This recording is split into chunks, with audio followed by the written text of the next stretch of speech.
tarde. Bom, o nosso capítulo desta tarde é o capítulo número 1 do Evangelho segundo o Espiritismo. E ele tem por título Não Vim Destruir a Lei. Eu gosto sempre de situar as frases, né? O Kardec, no Evangelho segundo o Espiritismo, ele traz principalmente frases, trechos do Sermão da Montanha. E essa passagem, essa frase que Jesus disse, está no Sermão da Montanha.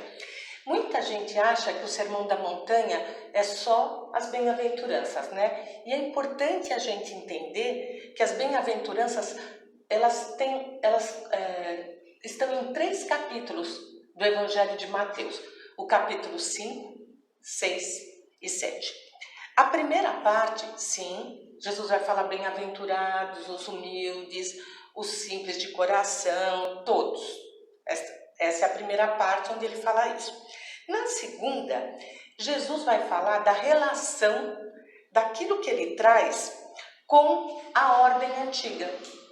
A gente tem que lembrar que Jesus veio quase 1.300 anos depois de Moisés. E Moisés tinha deixado toda uma lei para o povo judeu. Na terceira parte, ele vai trazer instruções práticas para a nossa conduta no reino de Deus. E na quarta parte, ele vai falar dos desafios para uma vida de dedicação. Bom, o Kardec, como eu disse, vai usar muito o Sermão da Montanha como base para todos os ensinos dele, né? E aí, por que será que ele começa com essa passagem de Jesus no capítulo número 1 do Evangelho? Pelo seguinte, quando Jesus disse, eu não vim destruir a lei, ele está dizendo que aquilo que o Moisés trouxe não era para a gente pegar e esquecer e começar do zero, né? Ele ia dar um entendimento maior da lei mosaica. E o Espiritismo também faz a mesma coisa. Ele não vai modificar o ensino de Jesus, mas o Espiritismo surgiu quase 2.000 anos, né? 1.850 anos depois da vinda de Jesus. Então nós, seres humanos, já estávamos com uma compreensão maior. A gente podia entender melhor aquilo que Jesus nos trouxe, né? Inclusive o Kardec, no item 7 desse capítulo, ele fala o seguinte: da mesma maneira que o Cristo disse que não veio destruir a lei, o Espiritismo diz, eu não venho destruir a lei cristã, mas dar-lhe cumprimento. O Espiritismo nada ensina de contrário aos ensinamentos do Cristo, mas os desenvolve, completa e explica em termos claros para todos o que foi dito, sob uma forma alegórica. Quando a gente lê o Evangelho, tem umas histórias que Jesus conta que a gente acha, às vezes, até meio pueril, né? Tem umas historinhas, não dá para o camelo passar no fundo da agulha. Aí a gente olha e fala, nossa, mas que historinha, né? Então o Espiritismo vai trazer para a gente uma compreensão maior. O povo daquela época teve um entendimento e a gente pode ampliar esse entendimento. Aí a gente fala assim, Jesus disse que não veio destruir a lei ou os profetas. Por que ele iria destruir os profetas? E aí a gente tem que entender essa frase. O que é a lei para o povo hebreu? Eles entendiam, os hebreus, que os 5 primeiros livros do Antigo Testamento eram a lei. Tá? Gênesis, para quem não lembra, o Gênesis conta que Deus criou o céu, a terra, a luz, os bichos, as pessoas, toda a criação. Ele conta do dilúvio, está no Gênesis. Ele fala do Abraão, que Deus falou que o Abraão ia ser o pai de toda a humanidade. Ele fala dos judeus fugindo para o Egito. Esse é o livro Gênesis, livro 1. O livro 2 é o Êxodo. Acho que é o livro que a gente, tirando o Gênesis, é o que a gente mais conhece, né? Começa com a história do nascimento de Moisés. Esse todo mundo assistiu o filme, lembra, né? A mãe dele botou ele lá na cestinha, foi no rio, a princesa pegou, cuidou dele. Aí um dia ele matou um egípcio, teve que fugir. E combina como? ele recebe as tábuas da lei e leva o povo para a terra prometida. Êxodo é fuga, por isso esse livro. O terceiro livro se chama Levítico. Moisés, segundo a tradição, que foi Moisés que escreveu esses 5 livros, Moisés escreve uma série de leis. Vocês imaginam que esse povo judeu ficou muitos séculos escravo no Egito? Quando eles estavam no deserto, eles precisavam de regras para poder caminhar. Imagina o que é você com 400, 500 mil pessoas, que dizem que é mais ou menos isso, fugindo de um lugar no deserto. Então Moisés fez leis sobre como lavar a mão, como arrumar a comida, o que acontece se o seu vizinho rouba a sua cabra, mas e se for a cabra e não for o boi? E se for o boi? Não... Então tem regra de tudo. Para vocês terem ideia, são 613 leis. Levítico vem aí da lei. Depois temos o livro de Números, que fala dessa jornada dos hebreus. E Números, por quê? Porque eles iam fazendo um recenseamento de quantas pessoas nasceram, quantas morreram. E por fim, Deuteronômio, é a repetição das leis lá. Então, como é que os judeus chamam esses 5 primeiros livros? Torá. Acho que muita gente já ouviu falar, né? Os judeus, eles usam a Torá. A Torá é isso. Eu trouxe até uma para vocês verem. Não sei se alguém já conhecia. Isso se chama Torá. O que é a Torá? Gênesis, Êxodo, Levítico, Números e Deuteronômio. É muito interessante porque eu comprei, aí eu descobri que a gente lê que nem a gente lê livro japonês. É para cá, ó. Tá? E é muito interessante esse daqui, porque aqui, por exemplo, ele tem a escrita hebraica, que para nós, eu não sei se tem alguém que sabe ler, para mim é um monte de minhoquinha. E para aqui tem o que está escrito aqui em português. E ele tem notas de rodapé, tem os desenhos de como era a Arca da Aliança. Então, é uma coisa interessante da gente. Olha o tamanho. Então, quando você pega o livro, você vai olhar assim, não é assim, é assim. Essa é a Torá. O que significa Torá? Lei. Então, quando Jesus diz que não veio destruir a lei, ele não veio negar o que está aqui nesses 5 primeiros livros do Antigo Testamento. Tudo bem até aí? Ótimo. Só que nós que já pegamos uma Bíblia, a parte do Antigo Testamento, a gente vai ver que não tem só 5 livros, certo? Tem vários. O povo protestante, aí começam aquelas brigas, né? O povo protestante tem 39 livros no Antigo Testamento. Esses 5, que também estão na Torá, que estão na Bíblia Católica, mas eles têm mais 31. Os católicos têm mais ainda, 40 e tantos. E os hebreus têm, já vou falar para vocês que eu anotei para não perder aqui. Os hebreus têm 26. Tem alguns livros que eles juntaram, então em vez de ser 30 e tantos, deu 26. Bom, falamos que os 5 primeiros estão aqui, é a lei. Como é que os judeus chamam os outros livros do Antigo Testamento? Eles chamam de os profetas. Por quê? Porque foram profetas que ditaram. Então nós temos Isaías, Jeremias, Ezequiel. Quem for lá no Antigo Testamento vai ver que o nome dos livros muitos são os profetas. Então o que Jesus disse? Eu não vim destruir a lei e os profetas. Ele não veio destruir o que estava escrito no Antigo Testamento. Tá bom? Ótimo. Os profetas, a gente aprendeu com Kardec, com os bons espíritos, que eles não são seres especiais. Antigamente, qualquer um que falasse sobre a espiritualidade era considerado profeta. Hoje, para a gente, profeta é quem faz adivinhação, né? Naquela época não era. Então, os profetas são o quê? Espíritos que já têm maior evolução, que já têm maior conhecimento, que vêm em nome de Deus à Terra para ajudar nós, que estamos mais para trás, a caminharmos mais rápido, né? Então, todos os profetas tiveram uma missão. Todos fizeram direitinho? Não. Né? A gente sabe que alguns deram uma escorregada, né? O único que foi perfeito foi Jesus, tá?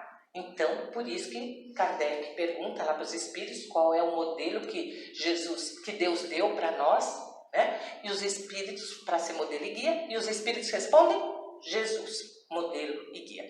Os 5 primeiros livros que compõem a Torá, os hebreus dizem que foi escrito por Moisés. Hoje, os estudiosos dizem que provavelmente não.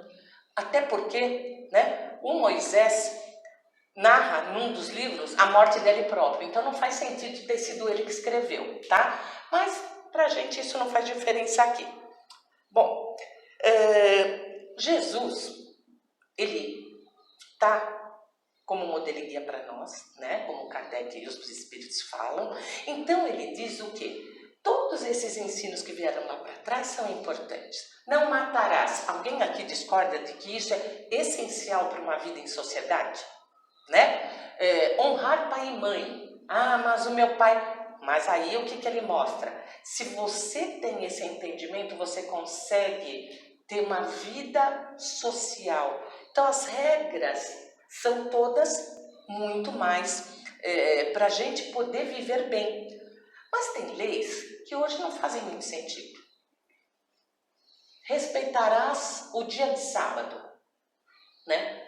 E os povos judeus, eles se apegaram muito nas regras que estavam lá. Até hoje, muita gente, eles não comem carne de porco, porque lá estava escrito na lei de Moisés que eles só iam poder comer quando o bicho tivesse a pata assim ou assado. Não pode comer ovo que seja galado, então não pode ter nenhuma... Você tem que abrir o ovo e ver se tiver alguma coisinha de sangue, porque eles não podem consumir nada. Então, até hoje, eles respeitam isso.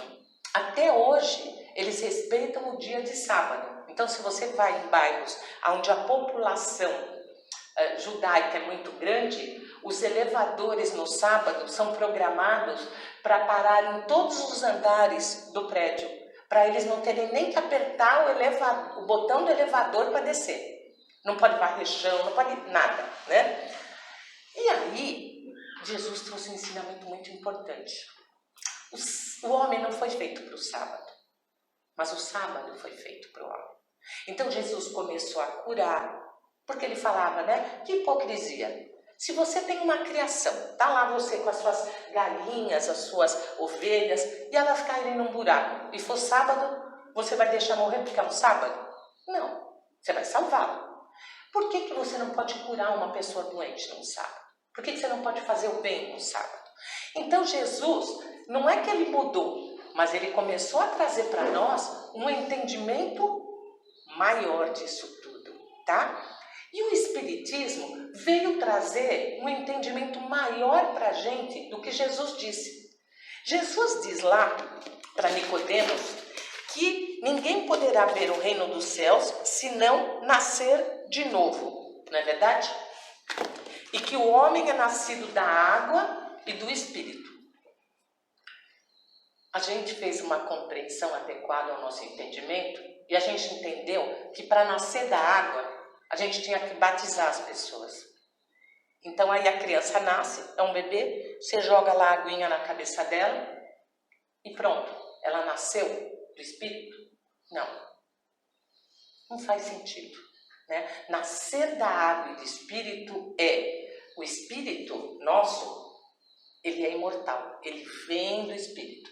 Mas a água que ele fala é o próprio processo gestacional. O que é o lugar onde um bebê fica na sua gestação, se não uma grande bolsa de água, que é o líquido amniótico, né? Então, o Espiritismo veio mostrar que muitas das coisas que a gente foi incorporando ao que Jesus disse são, na verdade, uma compreensão limitada que a gente tinha, mas que a gente tem que abrir a cabeça para isso, não é? E na terceira parte do Livro dos Espíritos, o Kardec vai desenvolver as leis morais. Aliás, tem vários livros, eu trouxe só um aqui para vocês, do Divaldo Franco, médium, e pelo Espírito Joana de Ângeles. Leis morais da vida, onde aqui ele vai trazer uma análise das leis divinas. E é interessante, porque nós estamos acostumados ao conceito de lei como lei e punição, não é verdade? Lei do trânsito. Qual é a primeira coisa que a gente pensa? Multa, não é? As leis, para nós, ainda são coibitivas, proibitivas. Por que isso? Porque ainda a gente, se não tiver ninguém fiscalizando, a gente faz errado. Certo? Pior é que é verdade, não é? Tá de noite. Ah, não, pode ir. Que aqui, aliás, hoje, quem usa o Waze é ótimo. Pode ir. Aqui não tem radar. Mas não é verdade? Você vai na estrada, aqui não tem radar. O pessoal passa 180 para você. Aí, quando chega perto lá, o Waze anuncia o radar, todo mundo passa na velocidade certinha. Então, as leis ainda hoje são necessárias porque a gente ainda é indisciplinado. Assim como a gente faz com uma criança. Para a criança, você fala, você só vai comer sobremesa depois que comer tudo. Porque se você deixar a criança pequena, ela vai comer todo o chocolate e não vai comer o arroz e o feijão. Então, a gente tem um entendimento de lei ainda como opressivo, castrativo. E lei é muito mais do que isso. Lá no começo do capítulo, da terceira parte do Livro dos Espíritos, eles colocam para a gente que é o seguinte: a lei divina é a única verdadeira para a felicidade do homem. E o homem só é infeliz porque se afasta dela. Vou dar um exemplo para vocês. O Kardec lá vai falar da lei de conservação. O que é a lei de conservação? A lei de conservação é aquela que a gente usa para poder ter uma existência. A gente tem que se alimentar, se vestir, não é? Para a gente poder fazer tudo isso, a gente precisa do quê? Ter dinheiro nessa sociedade que a gente vive, né? Só que alguns de nós esquecem que a lei de conservação é para a gente ter só o necessário e a gente exorbita. Tem gente que sofre porque não consegue trocar de carro todo ano. Tem gente que sofre porque tem problema de fígado e não consegue mais beber nada alcoólico. Tem gente que sofre porque de alguma maneira gostaria de ter bens e não consegue. Aí fica olhando na televisão o cara que tem a mansão e fica sonhando. Vejam bem, a maioria de nós, quando desencarna, deixa coisas, não é verdade? Então, essa é uma lei. Outra lei que eu posso falar para vocês, lei do trabalho. Todo mundo tem que trabalhar? Tem. Mas para nós ainda, trabalho é quase punição. Sabe por que começou isso? Lá no Gênesis. A mulher sempre tem... Os judeus achavam que mulher era um ser de segunda classe, tá, gente? Por isso que a gente fala, né? Até hoje, a mulher judia não pode mostrar cabelo, ela tem que andar com uma peruca, não pode mostrar o cabelo real, até hoje, tá? E a mulher naquele tempo, ela tinha que andar atrás do homem, não podia falar em público. Para a gente ter uma ideia, o apóstolo Paulo, lá numa na carta dele, ele fala que a mulher não tem que perguntar nada na sinagoga. Quem tem que perguntar são os homens. Mas a gente aprendeu com o Espiritismo que a gente nasce homem, a gente nasce mulher. Então, para que a gente está caminhando? Para a igualdade. Mas, lá no Gênesis, o que aconteceu? A mulher, como era mais fraca, ó só, foi enganada pela serpente e comeu a árvore, o fruto da árvore proibida, o fruto proibido, certo? A mulher comeu e fez o quê? E deu para o homem. O homem era forte, certo? Ele comeu? Comeu. Vê como ele era forte? Mas com a erva da maçã ele comeu também. Aí lá no Gênesis conta, Deus ficou bravo. O Deus dos hebreus fica bravo, ok? Ao contrário do que a gente aprende hoje, né? Mas Deus ficou bravo, chegou, chamou os dois e deu-lhes uma dura. A partir de hoje, a mulher vai ter parto com dor. Quer dizer, gestação passou a ser um castigo, né? E para o homem, Você só vai conseguir comer com o fruto do seu trabalho.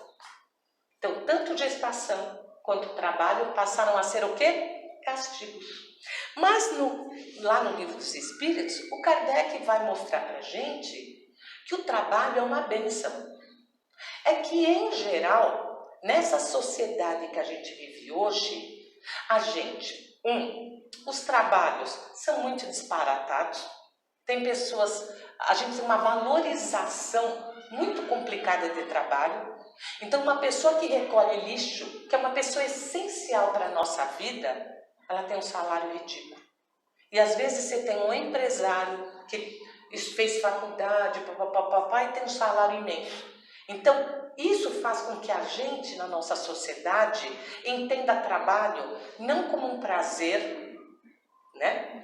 A gente não faz muitas vezes o que gosta, mas a gente faz o que precisa para viver bem, tá?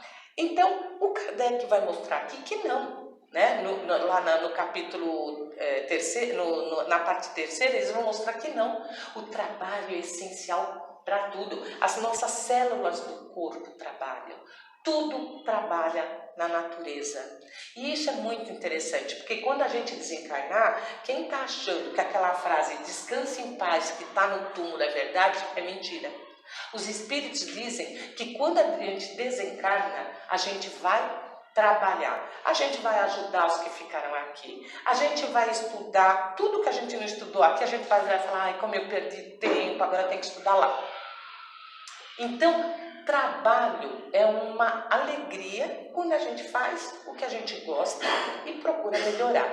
E é interessante porque os mundos felizes, por exemplo, os espíritos não ficam lá descansando. Os espíritos que já evoluíram muito, que não precisam mais, já aprenderam e tal, eles vêm nos mundos menos evoluídos para ajudar os que ficaram para trás. Então, trabalho é um prazer. Terminando, quando Jesus falou que não veio destruir a lei, o que a gente tem que entender é as leis são adequadas a cada tempo e o entendimento é adequado a cada pessoa. A gente já teve lei aqui no Brasil e em todos os lugares do mundo que eram adequadas a uma época, né? Já houve uma época em que as mulheres não votavam. Já houve uma época em que as pessoas de pele negra não podiam se sentar no ônibus. Se entrasse uma pessoa negra, uma pessoa branca, a pessoa negra tinha que se levantar para a pessoa branca sentar. A gente já teve coisas desse nível. Até hoje, em alguns países, isso é real. Existem lugares em que se a mulher mostrar o cabelo, ela vai ser presa. Existem lugares, até hoje, onde os negros e os brancos têm direitos diferentes. Então, leis humanas, as leis que nós temos, são sempre mutáveis. A lei de Deus é imutável. E para a gente não ficar muito bagunçado no monte de lei que existe, Jesus resumiu tudo isso para que a gente não tivesse que ficar pensando muito. Amar a Deus sobre todas as coisas e ao próximo como a nós mesmos. Quando a gente aprender a olhar para o outro e falar, puxa, se eu sofresse isso que eu estou fazendo para ela, ia doer muito, então eu não vou fazer. Mas se eu fizesse isso, ia ajudar muito, então eu vou fazer. Quando a gente seguir essas leis, a gente não precisa ficar preocupado com o que disse Moisés. Isso está dentro da gente. Isso está dentro da gente. Então, lição para nós. Amar. Né? Para terminar, essa historinha está ai meu Deus, esqueci o nome. A Torá é o livro base do povo hebreu. Mas eles têm Talmud, acho que chama, que são muitas tradições orais. E eles contam a história do Hillel, que era um rabino, né? Eles contam que o moço queria entender a Bíblia, mas é muito grande. Não tenho como entender tudo isso. Como é que eu vou saber para pôr em prática, para ser uma pessoa boa? Aí ele foi encontrando vários rabinos, vários líderes de outras religiões perguntando: eu quero que você me resuma a Bíblia. No tempo que eu fico num pé só. Aí todo mundo olhava para ele e falava assim: meu, impossível, não dá. É muita coisa, é história da humanidade, foi. Aí ele chega no Iléu. O Iléu falou: tá bom, toma a posição. Aí o moço fez assim. Aí o Iléu falou assim: ama. Aí o moço olhou para ele e falou: oi? Ama. É só isso que está na Bíblia. Ele falou: mas para que está aquele monte de página? Para explicar como fazer isso. Então, se a gente tiver para tudo na nossa vida, até para os acontecimentos ruins, um olhar de benevolência e de amor, a gente está seguindo a lei. É para isso que Jesus veio, Moisés e o Espiritismo. Só precisamos amar. Que aprendamos essa lição.